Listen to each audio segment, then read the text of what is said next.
السلام علیکم ورحمۃ اللہ وبرکاتہ۔ الحمدللہ رب العالمین والصلاة والسلام علی رسولہ الامین، اما بعد فاعوذ باللہ السمیع العلیم من الشیطان الرجیم، بسم اللہ الرحمن الرحیم۔ فَلْيَحْذَرِ الَّذِينَ يُخَالِفُونَ عَنْ أَمْرِهِ أَن تُصِيبَهُمْ فِتْنَةٌ أو يصيبهم عذاب عليم۔ وقال الله تبارك وتعالى في مقام آخر: وما آتاكم الرسول فخذوه وما نهاكم عنه فانتهوا۔ آج میں آپ کے سامنے عید میلاد النبی صلی اللہ علیہ وآلہ وسلم کے حوالے سے چند باتیں گوش گزار کروں گا۔ رب تعالیٰ سے دعا ہے کہ رب تعالیٰ ہمیں سمجھ کر اس کے مطابق اپنی زندگی ڈالنے کی توفیق عطا فرمائے، اور رب تعالیٰ ہمیں ہر قسم کی بے راہ روی سے، ضلالت و گمراہی سے، خواہش پرستی سے رب تعالیٰ ہمیں بچنے کی توفیق عطا فرمائے۔ ہر سال ربیع الاول کے مہینے کے اندر بڑے زور شور کے ساتھ یہ عید میلاد النبی کا اہتمام کیا جاتا ہے، اور اس کو دین کا جز، دین کا حصہ اور ایک عبادت سمجھا جاتا ہے۔ حالانکہ اس عمل کا دین کے ساتھ کوئی تعلق اور واسطہ نہیں ہے۔ اس عمل کا پیغمبر صلی اللہ علیہ وآلہ وسلم کی اطاعت و فرمانبرداری کے ساتھ بھی کوئی تعلق نہیں ہے۔ اس عمل کا شریعت اسلامیہ کے اندر کوئی ثبوت اور پروف نہیں ہے۔ اللہ سبحانہ و تعالیٰ نے قرآن مجید کے اندر ارشاد فرمایا کہ میرا محبوب پیغمبر جو تمہیں دے دے وہ تم لے لو، وما نہاکم عنہ فانتہوا، اور جس سے میرا پیغمبر روک دے اس سے رک جاؤ۔ ان کے پیغمبر نے جو دے دیا ہے وہی لینا ہے، اسی پر عمل کرنا ہے، اسی کو اپنا منشور اور دستور بنانا ہے، اسی کو اپنا لیے نمونہ بنانا ہے۔ وما نہاکم، اور جس سے روک دیا ہے، منع کر دیا ہے، اس سے رک جانا۔ ان دو چیزوں کے اندر ہماری دنیا اور آخرت کی کامیابی کا راز ہے کہ جو پیغمبر نے دے دیا ہے اس پر عمل کرنا، جس سے روک دیا اس سے رک جانا۔ اب جو پیغمبر نے چیز نہیں دی اس پر عمل کرنا بھی ضلالت و گمراہی ذریعہ جہنم ہے، اور جس سے پیغمبر نے روکا ہے اس پر عمل کرنا بھی ضلالت و گمراہی ذریعہ جہنم ہے۔ اس لیے اللہ سبحانہ و تعالیٰ نے سورہ نور کے اندر فرمایا: فَلْيَحْذَرِ الَّذِينَ يُخَالِفُونَ عَنْ أَمْرِهِ أَن تُصِيبَهُمْ فِتْنَةٌ أَوْ يُصِيبَهُمْ عَذَابٌ عَلِيمٌ۔ ان لوگوں کو میرے پیغمبر کی حکم عدولی کرنے سے، حکم کی نافرمانی کرنے سے، بات کو رد کرنے سے ڈر جانا چاہیے۔ فَلْيَحْذَرِ الَّذِينَ يُخَالِفُونَ، ان لوگوں کو ڈر جانا چاہیے جو میرے پیغمبر کی مخالفت کرتے۔ اب پیغمبر کی مخالفت یہ جو پیغمبر نے دیے ہیں ان کے اندر بھی ہے، اور جن سے پیغمبر نے روکا ان کے اندر بھی۔ ان کے پیغمبر کی ہر طرح کی مخالفت کرنے سے لوگوں کو ڈر جانا چاہیے۔ اگر وہ نہ ڈرے، ان تصیبہم فتنہ، دنیا کے اندر ان کو فتنوں کا سامنا کرنا پڑے گا، دنیا کے اندر وہ آزمائشوں کے اندر مبتلا ہو جائیں گے۔ پھر یہی بس نہیں، او یصیبہم عذاب علیم، ان کو پھر دنیا کی زندگی کے بعد مرنے کے بعد پیغمبر کی مخالفت کرنے کی وجہ سے وہ دردناک عذاب کا بھی سامنا کرنا پڑے گا۔ تو یہ آیت مبارکہ بالکل ہمارے سامنے پوری زندگی کا منشور وہ کھول کر بیان کر رہی ہے کہ پیغمبر کی کسی بھی محاذ پر مخالفت نہیں کرنی۔ وہ نیکی کا عمل ہے، وہ عبادت ہے، اس کے اندر بھی پیغمبر کی مخالفت نہیں، اور جس سے پیغمبر نے منع کر دیا اس میں بھی پیغمبر کی مخالفت نہیں۔ جو پیغمبر نے نہیں دیا اس کو یہ باور کروانا کہ یہ ہے، یہ بھی پیغمبر کی مخالفت ہے۔ بلکہ امام مالک رحمہ اللہ تو فرمایا کرتے تھے کہ جو انسان دین کے اندر کسی نئے عمل کو ایجاد کرتا ہے، بدعت کو ترویج دیتا ہے، جو اللہ کے پیغمبر نے بیان نہیں فرمایا، آپ نے عمل نہیں کیا، جو وہ عمل بدعت کو ایجاد کرتا ہے، گویا کہ اس بد نصیب انسان نے نبی کریم صلی اللہ علیہ وآلہ وسلم پر رسالت کا پیغام پہنچانے میں خیانت کا دعویٰ کر دیا کہ نعوذ باللہ ثم نعوذ باللہ، اللہ کے پیغمبر کو نہیں پتہ چلا تھا کہ یہ میرا جنم دن، میری ولادت کا دن، یہ خوشی کا دن ہے، یہ میلاد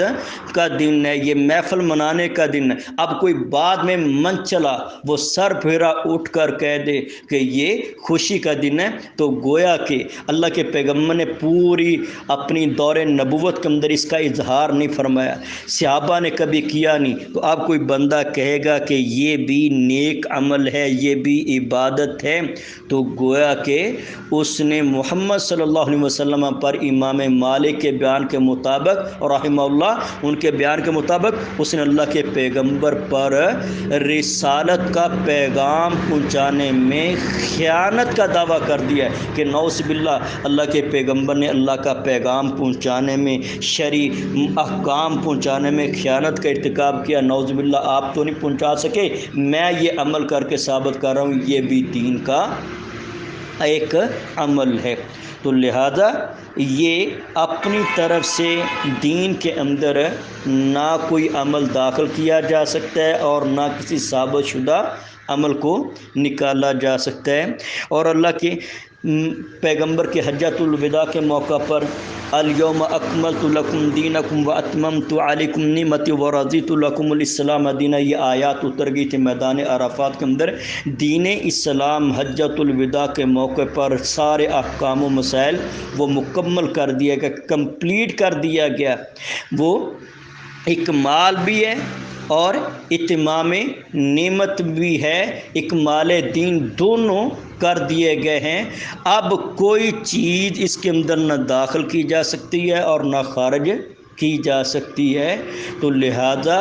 دین مکمل ہے، کامل اور اکمل ہے۔ اور مسلم کی روایت کے مطابق یہ تو دین اسلام اتنا ظاہر باہر اور واضح ہے کہ اس دین کی رات بھی دن کے اجالے کی طرح روشن ہے کہ اس دین پر چلنے والا کہیں ٹھوکر نہیں کھا سکتا، کہیں پھسل نہیں سکتا، اتنی واضح تعلیمات ہیں۔ کسی بھی سابقہ دین کے اندر اتنی واضح احکام، اتنی واضح تعلیمات، اتنی واضح ہدایات موجود نہیں تھیں، لیکن یہ دین اسلام کی خوبی ہے کہ قیامت تک کے لیے وہ ایک منشور دے دیا گیا ہے، وہ پورا ایک چارٹ دے دیا گیا ہے، ایک پروگرام دے دیا گیا ہے، ساری چیزیں کھول کر واضح رکھ دی گئی ہیں، کوئی ایک چیز بھی ڈکی چھپی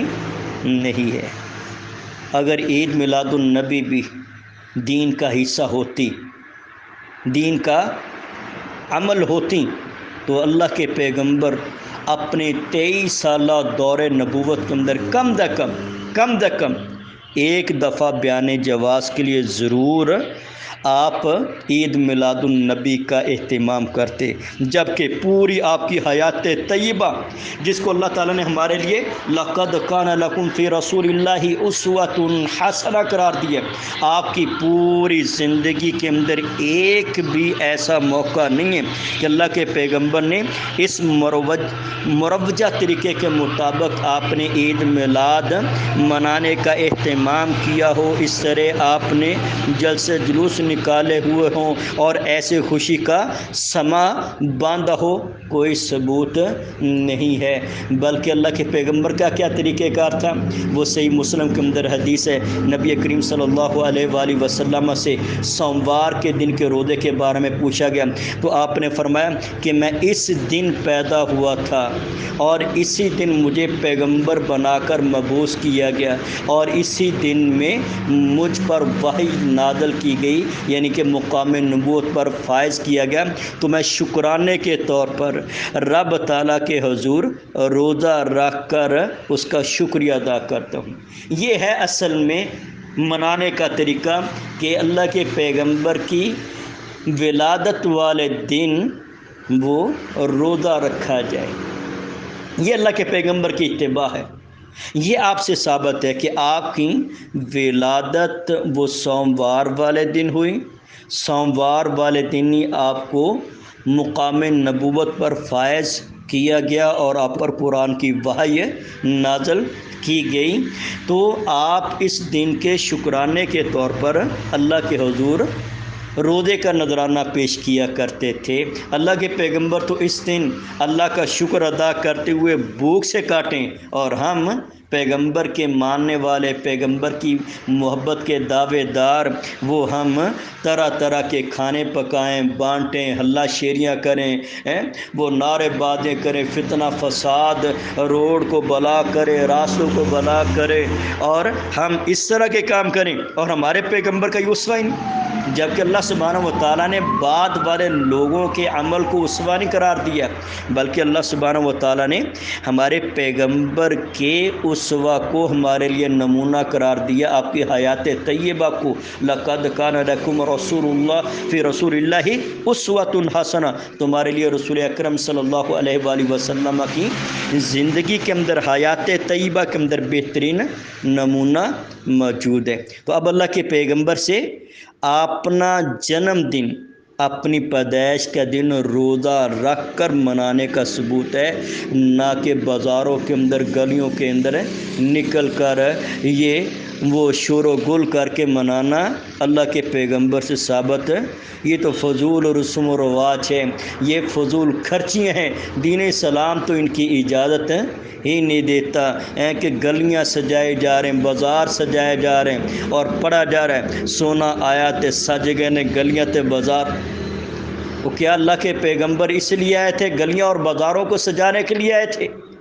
اور یہ تو حدیث کے مطابق دنیا کی بدترین جگہ ہیں، فرمایا کہ اللہ کے نزدیک دنیا میں سے سب سے بدترین جگہیں وہ بازار ہیں، اور سب سے نزدیک اللہ کے نزدیک پسندیدہ جگہ وَأَحَبُّ الْبِلَادِ إِلَى اللَّهِ مَسَاجِدُهَا، اللہ کے نزدیک سب سے پسندیدہ ترین جگہ وہ مساجد ہیں، اور اللہ کے نزدیک سب سے قابل نفرت جگہ بازار ہیں۔ اور ہم کیا کہتے ہیں؟ سونا آیا تے سج گئے نے گلیاں تے بازار، یعنی کہ شیطان کے اڈوں کو سجاتے ہیں، جس کو سب سے ناپسندیدہ مقام قرار دیا ہے، جہاں صرف بقدر ضرورت جانے کی اجازت دی ہے، وہاں کھڑے ہونے کے لیے، وہاں جلوس کرنے کے لیے، وہاں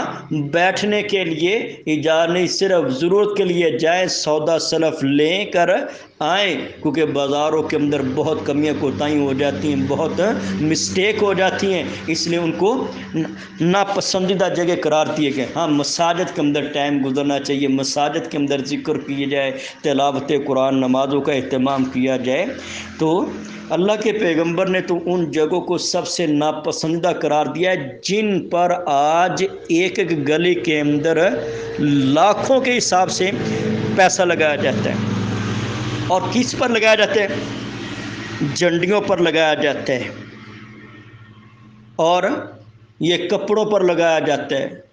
زیب و زینت پر لگایا جاتا ہے، جس کا نہ لگانے والوں کو ایک ٹکے کا فائدہ اور نہ جس گلی بازار کے اندر لگایا جاتا ہے ان گلی بازار والوں کو بھی ایک ٹکے کا فائدہ نہیں ہے۔ اپنی رقم کو، قیمتی سرمایہ کو، جو امت مسلمہ کی بہت ضرورت ہے، امت مسلمہ کو مالی وسائل کے بعد وہ مالی وسائل جو ہے، سرمایہ جو ہے وہ ردی کی ٹوکری کے اندر جا رہا ہے، اور نہ اپنی ذات کو اس روپے کا فائدہ ہے اور نہ کسی غریب کو فائدہ ہے۔ اگر یقینی بات ہے وہی پیسہ جو ایک گلی کے اندر بڑے فخر سے کہتے ہیں کہ ہم نے اپنی گلی کے اندر 5 لاکھ لگایا، وہ کہتا ہے ہم نے 15 لاکھ لگایا، کروڑوں تک ایک ایک گلی کے اندر پیسہ لگایا جاتا ہے۔ یہ پھول پتیوں پر، یہ پنیوں پر لگایا جاتا ہے، یہ کپڑوں پر لگایا جاتا ہے، یہ جھنڈیوں پر لگایا جاتا ہے، جہاں نہ کسی کے کھانے کے کام آئے، نہ کسی کو پہننے کے کام آئے، نہ کسی کی دنیا سنوارنے کے کام آئے، نہ کسی کی آخرت سنوارنے کے کام آئے۔ فضول، یہ تو شیطانی عمل ہے۔ بلکہ یہ تو کہتے ہیں نا، سونا آیا تو سج گئے نے گلیاں تو بازار۔ اللہ کے پیغمبر ایک دفعہ، یہ مشکات کے اندر کتاب النکاح کے اندر روایت موجود ہے اور سندن بھی صحیح ہے، نبی کریم یہ تو ڈیکوریشن کرتے ہیں نا اپنے گھروں کی بھی اور گلیوں بازاروں کے بھی، اور اب تو مساجد کو بھی وہ چراغاں کیا جاتا ہے، اور یہ بھی کہا جاتا ہے، سنا ہے آپ ہر عاشق کے گھر میں آتے ہیں، میرے گھر میں بھی ہو جائے چراغاں یا رسول اللہ۔ یہ پڑھتے بھی ہیں اور اہتمام گھروں کو سجاتے ہیں کہ آج اللہ کے پیغمبر کی حضور کی آمد ہوگی تو میرے گھر کے اندر بھی چراغاں ہو جائے یا رسول اللہ کے آوازیں بھی بلند کیے جاتے ہیں۔ جبکہ اللہ کے پیغمبر اپنی زندگی کے اندر آپ کا کیا عمل تھا؟ ہم تو سجاتے اپنے گھروں کو آپ کی آمد کے لیے، یہ عقیدہ ہی ویسے باطل ہے، اس پر کسی پھر موقع پر ہم بحث کریں گے۔ اللہ کے پیغمبر غالباً یہ سنن ابی داؤد کی روایت ہے، صاحب مشکات کتاب النکاح کے اندر لے کر آئے، اللہ کے پیغمبر اپنی بیٹی سیدہ فاطمہ رضی اللہ تعالی عنہا کے گھر گئے۔ انہوں نے اپنے گھر کے اندر ڈیکوریشن کے لیے ایک کپڑا لٹکایا تھا، ایک چادر لٹکائی تھی، پردہ لٹکایا تھا۔ آپ دروازے کی دہلیز ہی سے واپس پلٹ آئے۔ اللہ کے پیغمبر نے اپنی لخت جگر، جس کو آپ نے اپنے جگر کا ٹکڑا قرار دیا، فاطمہ تو بضعۃ منی، فاطمہ میرا جگر گوشہ ہے، میرے دل کا ٹکڑا ہے۔ جس نے فاطمہ کو تکلیف دی اس نے مجھے تکلیف دی۔ اپنی اتنی چہیتی لاڈلی بیٹی کے گھر کے اندر گیا اپنی بیٹی کی ملاقات کرنے کے لیے، بیٹی نے گھر کے اندر ڈیکوریشن کے لیے، خوبصورتی کے لیے ایک چادر، ایک پردہ، ایک کپڑا لٹکایا ہوا۔ اللہ کے پیغمبر دروازے کی دہلیز پر پہنچے، دیکھا، نگاہ پڑی، قدم آگے جانے کی بجائے واپس چلے گئے۔ آپ ڈیکوریشن کیے ہوئے اپنے بیٹی کے گھر کے اندر بھی داخل نہیں ہوئی۔ بیٹی کو لالے پڑ گئے، میرے بابا جان میرے گھر کے دروازے کی دہلیز سے واپس پلٹ گئے۔ پیچھے آئیں، اللہ کے پیغمبر کے پاس، ابا جان کے پاس آئیں، پوچھا ابا جان آپ میرے گھر کے اندر آئے اور دروازے کی دہلیز سے ہی واپس پلٹ آئے؟ تو اللہ کے پیغمبر نے فرمایا کہ پیغمبر کی بیٹی کے یہ شایان شان نہیں ہے، پیغمبر کی بیٹی کی یہ لائق ہی نہیں ہے کہ وہ اپنے گھر کو وہ ڈیکوریشن کرے، چادروں پردوں کے ساتھ وہ خوبصورت بنائے۔ تو ہم اپنے گھروں کو، اپنے کمروں کو، اپنے گلی محلوں کو وہ خوبصورت بناتے ہیں، ڈیکوریشن کرتے ہیں، کس لیے؟ سنا ہے آپ ہر عاشق کے گھر میں آتے ہیں، میرے گھر میں بھی چراغاں ہو جائے یا رسول اللہ۔ اللہ کے پیغمبر نے تو اپنی چہیتی لاڈلی بیٹی کے گھر کے اندر بھی چراغاں نہیں کیا، جس نے صرف ایک پردہ لٹکایا تھا۔ اللہ کے پیغمبر کو یہ تو قطعاً چیزیں پسند، یہ تو اسراف کے اندر ہے، یہ تبذیر کے اندر ہے، یہ فضول خرچی ہے، یہ شیطانی عمل ہے۔ اللہ کے پیغمبر نے تو اپنی بیٹی کے گھر کے اندر پسند نہیں کیا۔ آج ہم اللہ کے گھروں کے اندر وہ عمل کر رہے ہیں اور اپنے گھروں کے اندر کر رہے ہیں، گلی محلوں کے اندر کر رہے ہیں، اور اس کو اپنی محبت کی علامت بنا لیا، اور یہ کام کر کے ہم سمجھ لیتے ہم نے تو اللہ کے پیغمبر کی محبت کا حق ادا کر دیا۔ افسوس ہے تمہاری عقل پر، افسوس ہے تو ہماری اس زندگی پر کہ اپنی زندگی پر اپنے قیمتی سرمایہ پہ داؤ پر لگا رہے ہو اور اپنی زندگی بھی برباد کر رہے ہو اور اپنی دنیا بھی اور آخرت بھی برباد کر رہے ہو۔ تو اللہ کے پیغمبر اور دین اسلام کے اندر ان فضول چیزوں کا کوئی ثبوت نہیں ہے، یہ بیکار ہے، بے فائدہ ہے، ان کی یہ شیطانی عمل ہے۔ تو اب کسی عمل کے اتھینٹک ہونے کے لیے، کسی عمل کے وہ پروف کے لیے سب سے پہلی چیز ہوتی ہے اللہ کے پیغمبر کا عمل۔ اب ہمارے پاس آپ کی پوری حیات طیبہ کا ریکارڈ ہے، 23 سالہ دور نبوت کا ریکارڈ موجود ہے۔ اللہ کے پیغمبر نے کبھی بھی اپنی حیات طیبہ میں ایک دفعہ بھی مروجہ طریقے کے مطابق آپ نے اپنے یوم ولادت کو نہیں منایا۔ اور دوسری دلیل خلفاء راشدین کا عمل، وہ بھی ایک اتھینٹک دلیل ہے، جس طرح کہ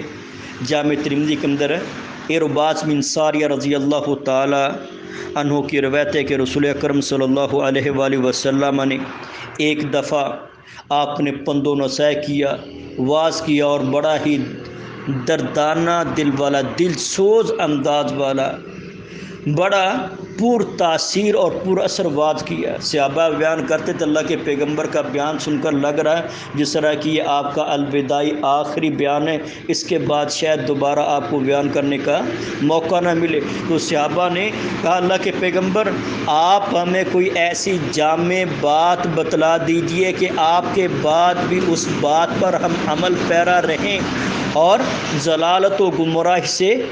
بچ جائیں۔ ہمیں آپ نے بعد دنیا سے چلے جانے کے بعد کوئی ایسا عمل بتلا دیجئے جو اب تو آپ زندہ ہیں، آپ کی زندگی کے اندر ہم ہر طرح کی ضلالت و گمراہی سے بچے رہے ہیں، لیکن آپ کے بعد آپ ایسی چیز بتلا دیجئے جس کی وجہ سے ہم گمراہی سے بچ رہے ہیں۔ تو اللہ کے پیغمبر نے فرمایا تھا علیکم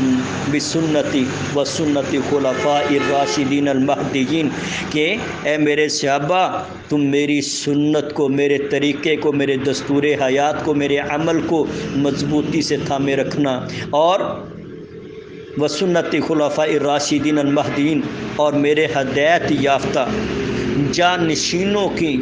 سنت کو مضبوطی سے تھامنے رکھنا۔ خلفاء راشدین ابو بکر عمر عثمان علی رضی اللہ عنہم اجمعین، فرمایا کہ ان کی سنت کو مضبوطی سے تھامنے رکھنا، اپنی داڑھوں کے ساتھ مضبوطی سے چبائے رکھنا، کسی صورت میں بھی ان کو چھوڑنے کے لیے تیار نہ ہونا۔ تو آپ نے فرمایا کہ میرے بعد جو تم میں سے زندہ رہے گا وَسَيَرَى اخْتِلَافًا كَثِيرًا، وہ بہت زیادہ اختلافات دیکھے گا، اختلافات کی برمار ہوگی، ہر طرف اختلافات، جس طرح ہمارے دور کے اندر بھی اختلافات کا طوفان بدتمیزی برپا ہے۔ فرمایا جو تم میں سے زندہ رہے گا وہ بہت زیادہ اختلافات دیکھے گا، لہذا میری امت کے لوگوں تم دین کے اندر نئے ایجاد کردہ کاموں سے بچنا، اپنے آپ کو نئے کاموں کی طرف، کیونکہ ہر نئی چیز انسان کو بڑی اپنی طرف کھینچتی ہے۔ اس کی مثال جو سمجھ لیں، جب ایک نیا فیشن آتا ہے، ایک عورتوں کا یا مردوں کا لباس کا نیا ڈیزائن آتا ہے، نیا فیشن آتا ہے، یا ایک نیا سٹائل آتا ہے، دنیا لپکتی ہے اس کی طرف، دنیا دوڑتی ہے اس کی طرف، باقی چیزوں کے یہ اولڈ ہو گیا ہے، یہ ڈیزائن، یہ وہ ساری چیزیں پرانی ہوگی، نئے ماڈل نئے ڈیزائن کے پیچھے دنیا بھاگتی ہے۔ فرمایا کہ تم دین کے اندر جو نئی چیزیں جو اپنی طرف کھینچے گی، جاذب ہوگی، کھینچے گی، فرمایا اپنے آپ کو دین کے اندر نئے ایجاد کردہ کاموں سے بچانا، کیونکہ دین کے اندر ہر نیا ایجاد کردہ کام وہ بدعت ہے، وہ ضلالت ہے، گمراہی ہے، ہر گمراہی انسان کو جہنم کے اندر لے جائے گی۔ فرمایا تم میری سنت کو ان اختلافات کے دور کے اندر جب ہر طرف اختلافات ہیں، اب اللہ کے پیغمبر نے قیامت تک اختلافات کا حل بیان فرما دیا کہ اختلافات کے دور کے اندر تم نے میری سنت کو علیکم بسنتی و سنتی خلفاء الراشدین المہدیین، تم نے میری سنت کو مضبوطی سے تھامے رکھنا ہے اور خلفاء راشدین کی سنت کو مضبوطی سے تھامے رکھنا ہے۔ اب یہ حدیث بالکل واضح۔ اب دیکھیں اللہ کے پیغمبر کی سنت کے اندر عید میلاد النبی کا کوئی ثبوت نہیں، اختلاف ہوا ہے۔ اب تیسری صدی سے اختلاف چل رہا ہے، فاطمی، شیعہ، رافضی حکمرانوں نے اس کو ایجاد کیا، اب یہ اختلاف چلا رہا ہے۔ اب دیکھیے ہم نے دیکھنا، یہ نہیں دیکھنا کہ دنیا کتنی اس پر کر رہی ہے، پوری دنیا ایک طرف ہو جائے، ہم نے دیکھنا ہے کہ ہمارے پیغمبر کی حیات طیبہ کے اندر اس کا ثبوت ہے، اگر نہیں ہے تو یہ ضلالت ہے، گمراہی ہے، ذریعہ جہنم ہے۔ دوسرا وسنت الخلفاء الراشدین المہدیین، خلفاء راشدین یعنی کہ چاروں خلیفہ، ان کے دور کے اندر سیدنا ابو بکر صدیق رضی اللہ تعالیٰ عنہ اسلام کے پاس اللہ کے پیغمبر کی زندگی کے اندر ہی آپ اسلامی ریاست کے سربراہ تھے، آپ کے پاس پاور تھی، اتھارٹی تھی، پاور آف اٹارنی تھے، آپ جو چاہے کروا سکتے تھے، اختیارات تھے، لیکن آپ نے پوری زندگی نہیں کیا۔ پھر آپ کے بعد ابو بکر صدیق رضی اللہ تعالیٰ عنہ 2 سال تک خلافت کی مسند پر براجمان رہے، لیکن انہوں نے بھی اپنے دور خلافت کے اندر یہ 2 دفعہ ربیع الاول کا مہینہ ہے، لیکن ایسا کسی فنکشن کا کوئی اہتمام وغیرہ نہیں کیا۔ پھر سیدنا عمر رضی اللہ عنہ کا دور خلافت، جو کہ وہ جزیرۃ العرب سے نکل کر آذربائیجان، دیگر کسرا، عراق، ایران جیسے علاقے، تمام کے تمام علاقے اسلامی ریاست کے زیر نگین آ چکے تھے، تقریباً 22 لاکھ مربع میل کے وہ حکمران تھے، انہوں نے 10 سال خلافت کیے، لیکن 10 سالوں کے اندر یہ ربیع الاول کا مہینہ 10 بار یقیناً آیا ہے، تو انہوں نے کسی ایک سال بھی یہ عید میلاد النبی کا نام تک نہیں لیا، منایا تک نہیں، اس کا اہتمام نہیں ہے، حالانکہ اختیارات ہے، حکومت ہے اور خوشحالی بھی بے پناہ ہے اور ہر طرف اپنے پاس اتھارٹی بھی ہے، لیکن ان کی زندگی کے اندر بھی یہ عید میلاد کا کوئی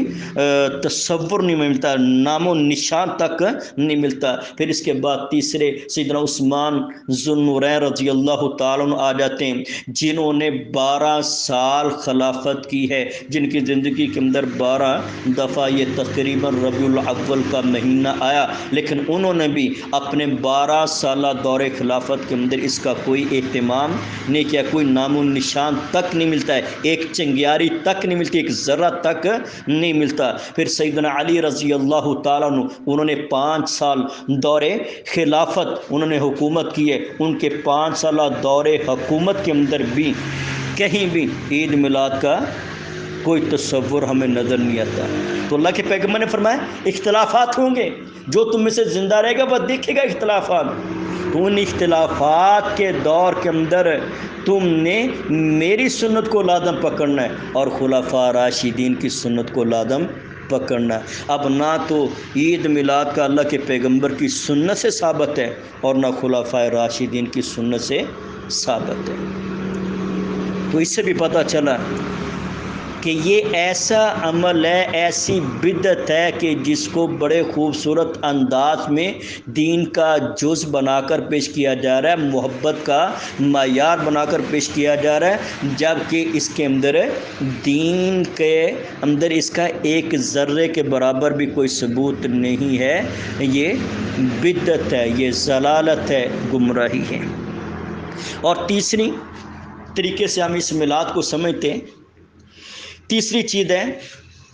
ہمارے لیے ایمان کا معیار اور کسوٹی صحابہ کرام رضوان اللہ علیہم اجمعین ہے۔ فَإِنْ آمَنُوا بِمِثْلِ مَا آمَنْتُمْ بِهِ فَقَدِ اهْتَدَوْا، اے میرے پیغمبر آپ بیان کر دیجئے اگر یہ لوگ ایسے ایمان لے کر آئے جیسے میرے پیغمبر کے صحابہ ایمان لے کر آئے تو یہ ہدایت یافتہ ہے۔ اب صحابہ کا ایمان ہمارے لیے معیار ہے، ہمارے لیے ایک کسوٹی ہے اور ہمارے لیے حق پر پرکھنے کا ایک ترازو ہے۔ اب صحابہ کی زندگیوں کو کھنگال لیں، اگر کسی صحابی کی زندگی کے اندر 12 ربیع الاول کو عید میلاد منانے کا کوئی تصور، کوئی ثبوت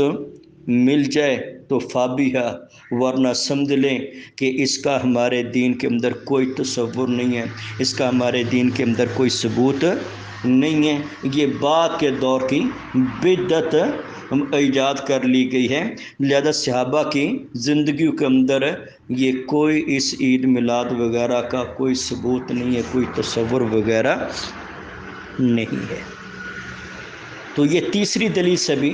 یہ بات بالکل واضح ہو گئی کہ عید میلاد کا نہ ہمارے ایمان کے ساتھ تعلق ہے، نہ ہمارے دین کے ساتھ تعلق ہے، اور نہ عبادت کے ساتھ اس کا تعلق ہے، نہ دین کے کسی بھی گوشے کے ساتھ اس کا کوئی تعلق نہیں ہے، نہ یہ ایمان کا معیار ہے، نہ یہ محبت کا معیار ہے، اور نہ یہ حق پر ہونے کا معیار ہے، بلکہ یہ سراسر ضلالت، گمراہی ہے، بدعت ہے، جس کو بعد کے خواہش پرست پرلے درجے کے زانی، شرابی، فاطمی، شیعہ، رافضی حکمرانوں نے اپنی خواہشات کی ترویج کے لیے گڑھا تھا، ایجاد کیا تھا۔ یہ ان کی پیدا کردہ ہے، دین اسلام کے اندر اس کا کوئی تصور نہیں ہے کہ کوئی ایسی دلیل نہیں، کوئی ایسی اتھینٹک دلیل نہیں جس کی بنا پر یہ دعویٰ کیا جا سکے۔ چوتھی بات، اگر یہ دین کا ایک جز ہے،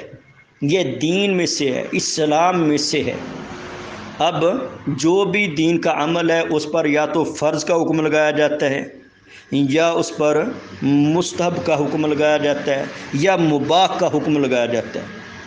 اور آج تک جتنے بھی قائلین ہے کہ عید میلاد نبی کا شور و گل کرنے والے،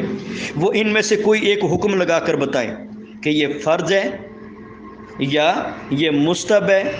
یا مباح ہے۔ مر جائے گا وہ بندہ، لیکن کبھی پوری زندگی یہ آپ کو ان میں سے کوئی حکم نہیں بتائے گا۔ اور ورنہ جس طرح میں کہتا ہوں کہ نماز، یہ 5 وقت کی نماز پڑھنا یہ فرض عین ہے، نماز روزہ ہر عاقل بالغ تندرست مرد عورت پر روزہ فرض ہے۔ اب نماز، فرض نماز سے قبل والی جو سنن روابط یا 12 وہ سنت مؤکدہ ہے، یہ کچھ رکعات نفلی وہ مستحب ہے، مثلا قیام اللیل، تراویح، یہ مستحب ہے، پڑھ لیا جائے تو ثواب بہت، نہ پڑھا جائے تو گناہ۔ اب میں نے اس کو مستحب کیا ہے، اب یہ اس پر حکم لگائیں، لیکن کوئی بھی مولوی جتنا بھی مرضی شور و گل کرے، لیکن ان میں سے کوئی حکم نہیں لگا سکے گا، مر جائے گا، کیونکہ اگر اس نے فرض کہہ دیا تب بھی پھنس جائے گا، اگر اس نے مستحب کہہ دیا تب بھی پھنس جائے گا، مستحب مباح کہہ دیا تب بھی پھنس جائے گا، کیونکہ فرض، مستحب وغیرہ یہ اس وقت حکم لگایا جاتا ہے جب وہ شریعت کے اندر چیز کتاب و سنت کی دلیل سے ثابت ہو، جبکہ میلاد النبی سرے سے اس کا کوئی ثبوت ہے ہی نہیں، لہذا اس پر کوئی مائی کا لال یہ حکم لگا ہی نہیں سکتا کہ عید میلاد منانا فرض ہے، یا عید میلاد منانا سنت مؤکدہ ہے، یا عید میلاد منانا یہ مستحب اور مباح ہے۔ آپ جتنا مرضی وہ علامہ فہمہ ہے، ان میں سے کوئی حکم لگا کر مجھے بتا دیں، اور اس کے اندر اتنی جرأت پیدا ہو ہی نہیں سکتی، کیونکہ یہ تو حکم اس پر لگایا جاتا ہے جو کتاب و سنت سے ثابت ہو۔ اور اس سے بھی یہ بات واضح ہوگی کہ اس کا کتاب و سنت کے اندر کسی طرح سے کوئی ثبوت نہیں ہے۔ اگر ثبوت ہوتا، آپ دیکھیں نا، عیدین کی نماز ثابت ہے، عیدین کی نماز ثابت ہے، احناف اس کو واجب کہتے ہیں، جبکہ امام بخاری کہتے ہیں کہ یہ سنت مؤکدہ ہے۔ اب عیدین، 2 عیدوں کی نماز وہ کتاب و سنت سے ثابت ہے، اس پر واجب کا حکم بھی لگا رہے ہیں، اس پر سنت مؤکدہ کا حکم بھی لگا رہے ہیں، لیکن تیسری عید پر یہ کیا حکم لگائیں گے؟ کسی کے اندر جرأت ہی نہیں پیدا ہوگی کہ اس پر کوئی حکم لگا دے سنت مؤکدہ، پتہ ہے پھنس جانا ہے، بعد میں نکلنا کہاں سے؟ تو لہذا یہ بھی ہمارے پاس بہت بڑی یہ دلیل ہے کہ اس کا کتاب و سنت کے اندر کوئی ثبوت نہیں ہے. اس لیے آج تک کوئی میلادی اس پر فرض، سنت مؤکدہ، مستحب، مباح ہونے کا حکم نہیں لگا سکا. لگائے گا بھی کیوں؟ پھر جان کس نے چھڑانی ہے اس کی؟ اس لیے انہوں نے کبھی اس کے بارے میں ذکر تک نہ پوچھے. اگر یہ دین کا حصہ ہے کہ نیک عمل ہے، کتاب و سنت سے ثابت ہے، حضرت صاحب آپ پھر حکم لگا دیجیے عید میلاد جو منانا یہ فرض ہے، یہ مستحب ہے، یہ سنت مؤکدہ، لیکن قطعاً کوئی حکم نہیں لگائے گا. تو لہذا یہ بدعت ہے دین اسلام کے اندر. اس کا جتنے مرضی زاویوں سے اس کو پرکھ لیا جائے، جتنے زاویوں سے مرضی اس کی جانچ پڑتال کر لی جائے، یہ کسی بھی اعتبار سے دین کے اندر اس کا کوئی نام و نشان آپ کو نہیں ملے گا. پھر صحابہ کے دور کو دیکھ لیا جائے، تابعین کے دور کو دیکھ لیا جائے، تبع تابعین کے دور کو دیکھ لیا جائے،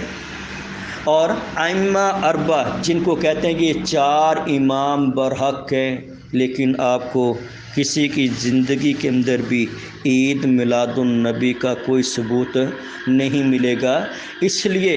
جیسا کہ احمد یار نعیمی گجراتی بریلوی صاحب نے اپنی کتاب ضیاء الحق کے اندر اس بات کا اقرار کیا، اور بڑے کھلے دل سے اقرار کیا ہے کہ یہ 3 صدیوں کے بعد کیا ہے، 3 صدیوں سے پہلے اس کا دین اسلام کے اندر مسلمانوں کے اندر کوئی رواج نہیں تھا، اور 3 صدی ہجری کے اندر یہ ایک فاطمی، رافضی، شیعہ حکمران، خواہش پرست، ظالم، فاسق و فاجر حکمران، اس نے یہ شروع کیا تھا. اسی نے عید غدیر خم کی بدعت کو ایجاد کیا، اور اسی نے یہ عید میلاد النبی کی بدعت کو ایجاد کیا. خواہشات کو پورا کرنے کے لیے، اپنی خواہشات کی ترویج کے لیے اس نے یہ عمل کیا. کتاب و سنت کے اندر اس کا کوئی ثبوت نہیں ہے. اب دلائل، اب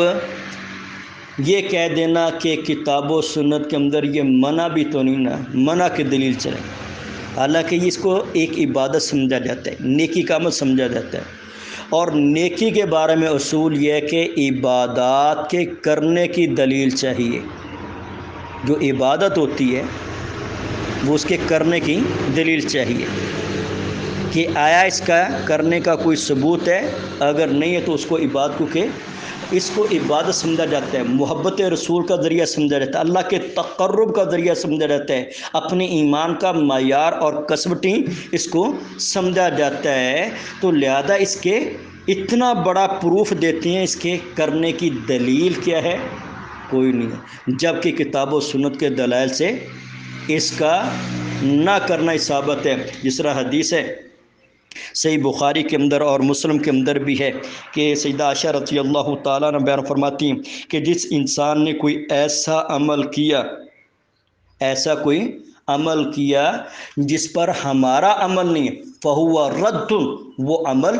مردود ہے، وہ ریجیکٹ کر دیا جائے گا، وہ رد کر دیا جائے گا. من عمل عملا، جس نے کوئی بھی عمل کیا ہے، وہ چھوٹا ہے، بڑا ہے، اور اس پر ہمارا ثبوت نہیں ہے، ہمارا عمل نہیں ہے، فَهُوَ رَدٌّ، تو وہ عمل مردود ہے، باطل ہے، اللہ کے اس کی کوئی ویلیو نہیں ہے. تو یہ اللہ کے پیغمبر کا ارشاد بھی رد کرتا ہے کہ جو آپ کی حیات طیبہ سے عمل ثابت نہیں ہے، بعد والے اس کو ثابت کریں گے، وہ باطل و مردود ہے. وہ ایڑی چوٹی کا زور لگا لیں، ان کے ایڑی چوٹی کا زور لگانے سے وہ ایک شرعی عمل نہیں بن جائے گا، بلکہ وہ باطل و مردود عمل ہی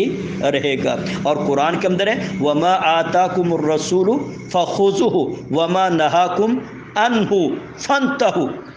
جو اللہ کے پیغمبر دے دیں وہ لے لو، جس وہ منع کر دے اس سے رک جاؤ. اب جو چیز پیغمبر نے دی نہیں اس کو باور کروانا، تو یہ اللہ کے پیغمبر پر خیانت کرنے کا نعوذ باللہ الزام ہے کہ نعوذ باللہ آپ نے تو یہ عمل پہنچانے کے اندر امام مالک کے بیان کے مطابق جس طرح میں نے شروع میں ذکر کیا خیانت کی ہے، لہذا ہم اس عمل کو لوگوں کے سامنے لا کر وہ ثابت کرتے ہیں کہ یہ دین کا حصہ ہے، تو یہ اللہ کے پیغمبر پر الزام ہے۔ اس نے گویا کہ دعویٰ کر دیا کہ محمد صلی اللہ علیہ وسلم نے رسالت کو، اللہ کے پیغام کو پہنچانے میں خیانت کا ارتکاب کیا ہے۔ تو لہذا یہ قرآن کی آیت بھی دلا کرتی ہے کہ جو اللہ کے پیغمبر نے عمل نہیں دیا اس کو نیکی دین سمجھنا یہ اللہ کے پیغمبر کی مخالفت کے اندر آئے گا۔ اور قرآن میں اللہ نے بیان فرمایا فَلْيَحْذَرِ الَّذِينَ يُخَالِفُونَ عَنْ أَمْرِهِ أَن تُصِيبَهُمْ فِتْنَةٌ، ان لوگوں کو ڈر جانا چاہیے جو میرے پیغمبر کی حکم عدولی کرتے ہیں، مخالفت کرتے ہیں، کہ دنیا کے اندر ان کو فتنوں کا سامنا کرنا پڑے اور مرنے کے بعد ان کو دردناک عذاب کا سامنا کرنا پڑے، اس سے ڈر جانا چاہیے۔ اب ان باتوں کے بعد کسی اور بحث کرنے کی ضرورت بھی نہیں ہے۔ اب جس زاویے سے بھی آپ قرآن کے زاویے سے پرکھ لیں عید میلاد النبی کو، کوئی ثبوت نہیں ملے گا۔ احادیث کے زاویے سے پرکھ لیں، کوئی ثبوت نہیں ملے گا۔ آپ کی حیات طیبہ کے ترازو کے اندر تول کر دیکھ لیں، اس کا کوئی ثبوت نہیں ملے گا۔ حیات صحابہ کے اندر اس کو ٹٹول کر دیکھ لیں، کوئی ثبوت نہیں ملے گا۔ حیات تابعین کو دیکھ لیں، ان کی زندگیوں کے اندر بھی کوئی ثبوت نہیں ملے گا۔ حیات تبع تابعین کے اندر بھی آپ کو اس کا کوئی نام و نشان نہیں ملے گا۔ حیات ائمہ اربعہ کے اندر بھی اس کا کوئی آپ کو ثبوت نہیں ملے گا۔ اور ائمہ اربعہ اور بعد کے ائمہ محدثین ان کی زندگیوں کے اندر بھی آپ کو اس کا کوئی ثبوت وغیرہ،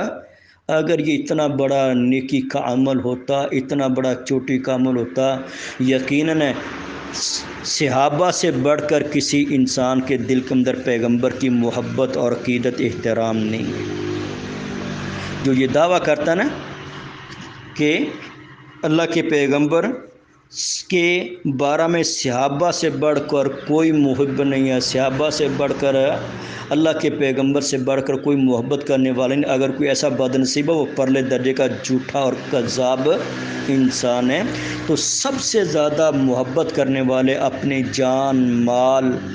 ہر چیز سے بڑھ کر محبت کرنے والے وہ صحابہ تھے۔ اگر یقینی بات ہے یہ دین کے اندر ہوتا اور یہ باعث عبادت ہوتا، باعث شرف ہوتا، ایمان کا ذریعہ ہوتا، نیکی کا